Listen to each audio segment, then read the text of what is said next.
Hello there, boys and ghouls. So this is going to be the first of two videos that I'm going to record back to back. Back to back, baby, back to back.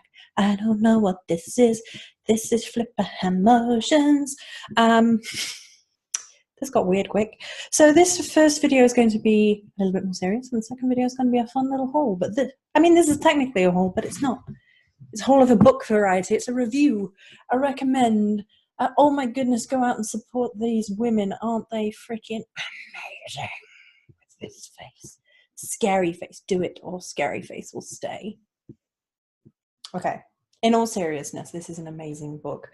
I purchased it because I know that the woman who is behind the Nephilim Rising, who I know behind the scenes, is in this book, and she was excited for its release. And I was like, oh, let me see about this. Let's see what it's in. Oh, I love her writing. So I was excited to see the book, feel the book, explore the book, and it's right up my street. So it is Inanna's Ascent, Reclaiming Female Power, a Girl God anthology, which is kind of cool. Edited by Trista Hendon, Tamara Albana, and Pat Daly. So there you go. And there are a lot of women in this book. So all here is all the women, all the many, many women who are in this book. And it's a really, really interesting anthology, a collection of voices to speak for Inanna. And I'm going to read the little blurb on the back. I'm going to point out some of my favorites. I'm not going to read too much of it, obviously, because you should go out and support this book right now. So you can have a nice visual while I read. When we think of Inanna, she is usually envisaged as the descending goddess, and often it is her time spent in the underworld that is most alluded to. While the underworld or the shadow is vital, it is equally important to remember what happens after the time spent in darkness, the void, or the long tunnel. We descend our entire lives, it seems, only coming up for brief moments of respite. Patriarchy pushes us down repeatedly, and sometimes we stay there. Inanna's Ascent examines, maybe I exclaimed and they examined, Inanna's Ascent examines how females can rise from the underworld, beautiful, and reclaim their power, sovereignty expressed through poetry, prose, and visual art. All contributors are extraordinary women in their own right who have brought through some difficult life lessons and are brave enough to share their stories. So it's a collection of voices, a collection of stories. It is a female empowerment book, and it is all female authors. That is its energy, that is its purpose, that is its motivation and drive. So there is that. There's also this gorgeous cover art. It's absolutely beautiful cover art. Let's see who the cover art is by. Anna Bartz. The beautiful, beautiful cover art is by Anna Bartz. And you can find it at www.thegirlgod.com. If you want to support them directly, you can also find it on Amazon. Okay. So, a few things before I show you and highlight some of my favorites. This is an anthology. It's a collection of different materials to honor the general theme, both in the Inanna, the goddess Inanna, as well as descent and coming through darkness, coming through difficult times. There is if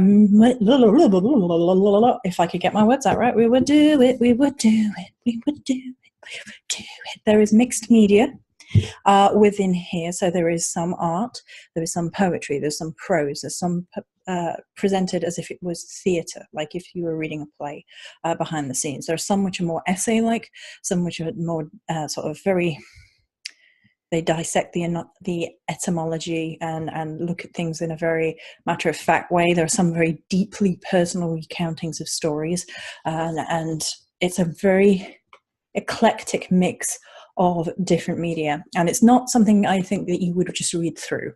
I think there is something to be said for using it in a very,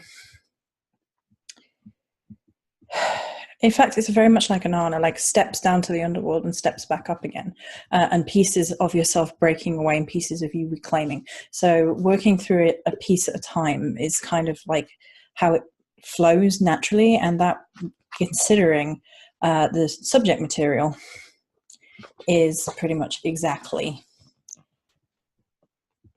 right, really. It just fits beautifully. So the first piece that I really, really loved was The Underworld by Talia Segal. I'm going to try not to read too much of it, but I thought I would read an excerpt. I descend into the underworld wearing nothing but scraps of flesh. I find Ereshkigal, probably saying that wrong, Ereshkigal, and ask for her help. I don't know who I am. She makes me dig a grave. This is where you live. When can I leave? When you are strong enough to leave. I lay down in the grave and she fills it with earth. And then it continues from that point, but I'm not going to read too much of it because I just want to give you a taste to whet your appetite. So this piece here is The Underworld, and it really resonates with me for a number of reasons.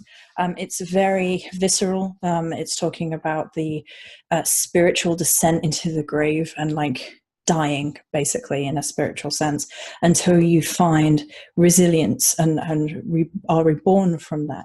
And it's not sugarcoating the process of death and rebirth in the spiritual sense. So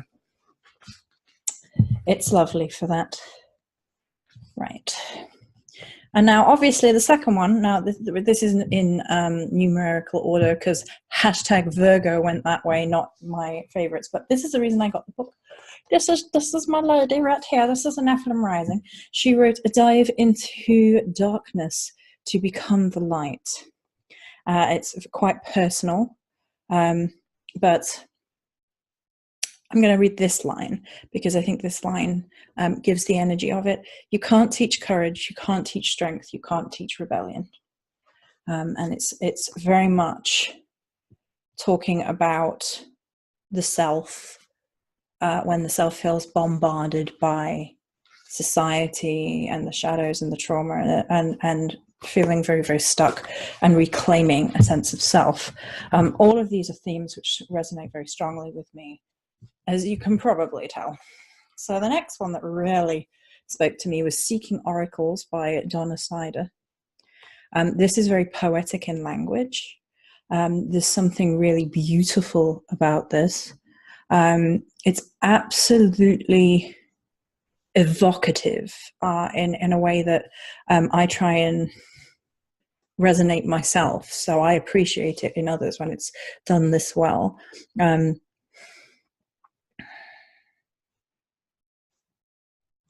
Floorboards creak and a door closes of their own accord. She never knows whether her ghosts linger or she binds them to her, refusing to let them go. In her sleep, she wraps herself in sheets like Lazarus. Just, it's so good. It's so good. It's so good. And the last one that really, really spoke to me, this is absolutely gorgeous, is Permission to Fall Apart by Nina Erin Hofmeijer. I hope I'm saying that right, for Hofmeijer. I think I'm saying that right. If I'm not, I apologize. But there you go. If I'm saying it wrong, that's the native's name. And it's just so beautiful. Look in the mirror of my face, see what I see. All that you broke was already broken. See what I see. All that you shed was no longer yours. Your renewal is centuries old. It's just gorgeous. It's gorgeous. It's very poetic, this one. And it's beautiful. It resonates so strongly. I think this one in particular is really topical right now because a lot of people have kind of been expressing the idea that certain behaviors are not strong, and I disagree with that. So this was really timely with this, talking about, there's power, there's empowerment, there's sovereignty in all the processes. So if this is something that resonates strongly with you guys, you will really love this book. I absolutely adored it. So I keep going back to certain pieces that really resonate with me and sitting and seeing what that means to me in my spiritual practice. It's actually been a little while since I've ordered a number of books. I also got reordered When Women Rise Rooted by Sharon Blackie, which is one of my favorites, and I lost that. So I reordered that, and I can't wait to get my hands on Danielle Dulski's The Holy Wild. That's not out in the UK until October, I believe. It's out now in America, though, so you can beat me to the punch with that one, because I'm having to wait. This face. Don't like waiting. Anyway, but if you guys are interested in sovereignty, in ascent and descent and struggles and overcoming and, you know, empowerment and sovereignty and just supporting some amazing female artists, do it now, because I really, really love this book. It's beautiful, it's really empowering, and it really spoke to me on many levels. Some pieces were definitely more my cup of tea, but that's a good thing, I think, because then it represents that there is many different voices with many different things to say that will probably resonate with you at different points in time in your life, in this incarnation, and that there are things for everybody in there, which is great. Okay, so that is it for this book review from me. And that book is from A Girl God Anthology, edited by Trista Hendren, Tamara Albana, and Pat Daly. And there is a whole huge host of women in there. Good stuff, ladies and gentlemen. See you next time.